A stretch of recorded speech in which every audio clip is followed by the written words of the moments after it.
Our का time frame का chart है। और अगर यहाँ पे देखेंगे ना तो मार्केट ऊपर जाने से पहले इसी लेवल पे होल्ड किया था, यहाँ पे थोड़ी देर होल्ड किया और उसके बाद ब्रेक करने के बाद फिर से ऊपर गया और फिर से थोड़ा रेंज बनाने के बाद तो मार्केट अभी नीचे ले जहाँ पे बेस बनाया था उधर ही की तरफ ही आना शुरू हो गया। एक्चुअली मैं एक्सपेक्ट कर रहा था कि हाँ मार्केट कम से कम जिस लेवल पे से ब्रेकडाउन हुआ था यहाँ तक आए, बट ऐसा हुआ नहीं। मार्केट ने ऑलरेडी नीचे ही रेंज बना के नीचे की तरफ आना शुरू कर दिया है। तो हम इसको और लोअर टाइम फ्रेम में देखते हैं और कि क्या लगता है फिर से ये नया लो बना सकता है। अगर यहाँ पे देखेंगे ना तो ये एक रेंज बनाया और एग्जैक्टली रेजिस्टेंस जोन पे डबल टॉप टाइप बना के फिर से एक ब्रेकडाउन और फिर नीचे की तरफ आ गया।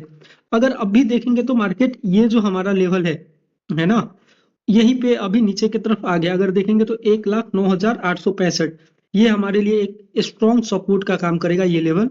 और इस लेवल पे हमें देखना होगा कि मार्केट कैसे मूव कर रहा है। अगर यहाँ पे थोड़ा रेंज बना के अगर नीचे की तरफ ब्रेक करता है तो हम एक नए लो के लिए प्लान कर सकते हैं। हालांकि अगर देखेंगे ना तो मार्केट मूव कर रहा है लेकिन वो ट्रेड नहीं दे रहा है कंटिन्यूअसली। अगर मैं ट्रैक कर रहा था और मेरा एक्सपेक्टेशन यही था, ये जो अभी आप रेंज देख रहे हो ना ये मैंने ऑलरेडी ड्रॉ करके रखा हुआ था और मैं सोच रहा था कि हाँ एक लो बनाया, ऊपर गया, नीचे आएगा, इधर कुछ दिखेगा तो सेल करूंगा। बट ऐसा हो नहीं रहा है। मार्केट कंटिन्यूअसली अगर देखेंगे ना तो पॉज ही नहीं कर रहा है। अगर 15 मिनट में देखेंगे तो भी कोई ट्रेड नहीं मिल रहा था। यहाँ पे देखिएगा, देखिए एग्जैक्टली है ना, कंटिन्यूअसली ब्रेकडाउन हुआ है। तो यहाँ पे कहाँ पे ट्रेड लेंगे, बिल्कुल भी पॉसिबल नहीं होता है। अगर यहाँ पे प्लान हो सकता था लेकिन इधर भी एसएल जाता। हालांकि मैंने यहाँ पे नहीं ट्रेड लिया था क्योंकि मैं जॉब पे था तो मैंने फिर से देखा नहीं ध्यान से। तो कुछ इस तरीके का पैटर्न दिख रहा है। तो हम अभी लो का वेट करेंगे।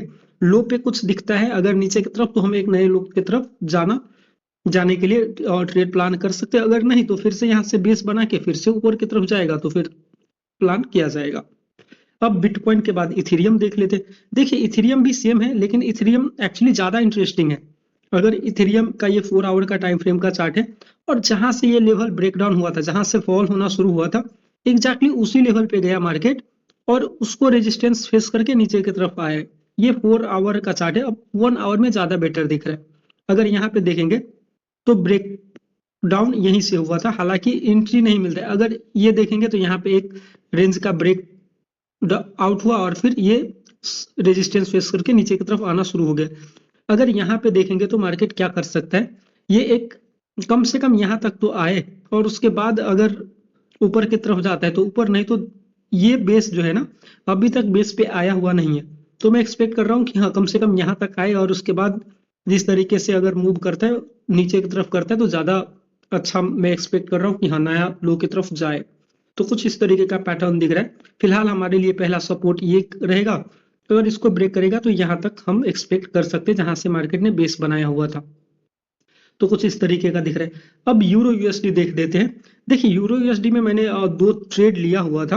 अगर मैं बताऊं तो ये एक्चुअली 1 आवर का टाइम फ्रेम का चार्ट है और मैंने एक ट्रेड लिया था एग्जैक्टली इस इधर यहाँ पे जो रेंज बनाया है ना, एग्जैक्टली मैंने यहाँ पे ट्रेड लिया हुआ था। ये जो ब्रेक ब्रेक आउट हुआ है ना ये लेवल का, अगर देखेंगे तो यहाँ पे जब ब्रेक हुआ ना इस कैंडल पे तो मैंने यहाँ पे एक ट्रेड बाई साइड के लिए लिया हुआ था और मेरा एक्सपेक्टेशन था कि कम से कम यहाँ तक तो आए। ये जो लेवल है ना मैं एक्सपेक्ट कर रहा था कि यहाँ तक आए, बट ऐसा हुआ नहीं। कम से कम यहाँ तक भी आता, इस लेवल तक है ना जहाँ से ब्रेकडाउन हुआ है तो मैं शायद बुक कर लेता। मेरा बहुत ज्यादा बड़ा एसएल नहीं था, 50 पिप्स का एसएल था, 50 पॉइंट्स का एसएल था।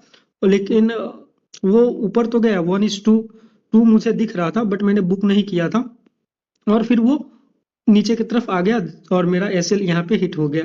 तो कुछ इस तरीके का पैटर्न दिख रहा है। तो उसमें मेरा एसएल हुआ है। मैं एक्चुअली टारगेट बड़ा रखने की कोशिश करता हूँ, उसके वजह से मेरा एसएल फ्रिक्वेंटली हिट होता है।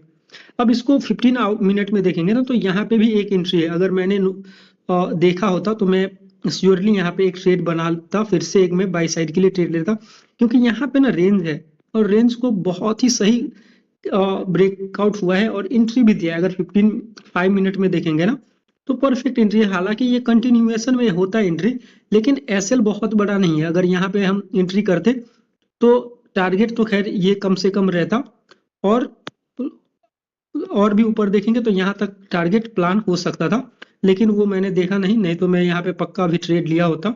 तो कुछ इस तरीके का पैटर्न दिख रहा है। अगर देखेंगे तो बिटकॉइन और इथेरियम में एंट्री नहीं मिल रहा है, एंट्री मिलना बड़ा मुश्किल हो रहा है। कंटिन्यूअसली ऊपर जाता है तो सीधा ऊपर, ब्रेकआउट के पास कोई रेंज नहीं। नीचे अगर आना होता है तो सीधा जहां पे प्लान करते हैं वहां पे कोई होल्ड नहीं करता है, बिल्कुल एकदम कंटिन्यूएशन में जाता है और कंटिन्यूएशन में ट्रेड लेना बड़ा डिफिकल्ट हो जाता है, जो कि मैं नहीं ले पाता हूँ। तो कुछ इस तरीके का पैटर्न है, इसलिए मैं थोड़ा सा क्रिप्टो पे के अलावा करेंसी जो है BTC वगैरह पे भी मैं ध्यान, सॉरी यूरो USD पे भी मैं ध्यान देता हूँ। अगर मुझे इसमें कुछ रिस्क रिवार्ड मिलेगा तो इसमें ट्रेड कर लेंगे, कोई दिक्कत नहीं है, ठीक है। अब एक और चार्ट है, ये मैं एक्चुअली काफी टाइम से फॉलो कर रहा हूँ, क्योंकि मैं क्रिप्टो के अलावा मैं करेंसीज पेयर भी देखता हूँ। यहाँ पे रात को ट्रेड कर रहा था, बट मेरा इसमें मैं ज्यादा अभी बस ट्रैक कर रहा हूँ, ट्रेड नहीं लेता हूँ। तो यहाँ पे भी अच्छा खासा ट्रेड था। और दूसरा मैंने एक और चार्ट यूरो ये AU ये USD का चार्ट है, और इसको मैं रात को ट्रैक कर रहा था। अगर यहाँ पे देखेंगे ना तो कुछ इस तरीके का बन रहा था। एक्चुअली मेरा मन हो रहा था यहाँ पे बाई साइड के लिए, लेकिन वो गलत होता, मैंने रात को ही चार्ट ये लगाया था। और अगर देखेंगे तो यहाँ पे भी बहुत सही एंट्री था, ये एक रेंज में ही ट्रेड कर रहा था। अगर यहाँ पे देखेंगे ना तो ये एक रेंज है, और रेंज को यहाँ पे बहुत सही से ब्रेक डाउन करने के बाद अच्छा खासा टारगेट दिया हुआ है। तो इस टाइप के ट्रेड में कैप्चर करने का प्लान करता हूँ। आने वाले समय में मैं और ध्यान से ट्रेड करने वाला हूँ। हाँ, लेकिन ऐसा गारंटी नहीं है कि BTC और ETH में ही ट्रेड करेंगे। जहाँ पे मिले थोड़ा सा है ना कम SL के साथ, प्रॉपर SL के साथ, वहाँ पे ट्रेड प्लान कर सकते हैं।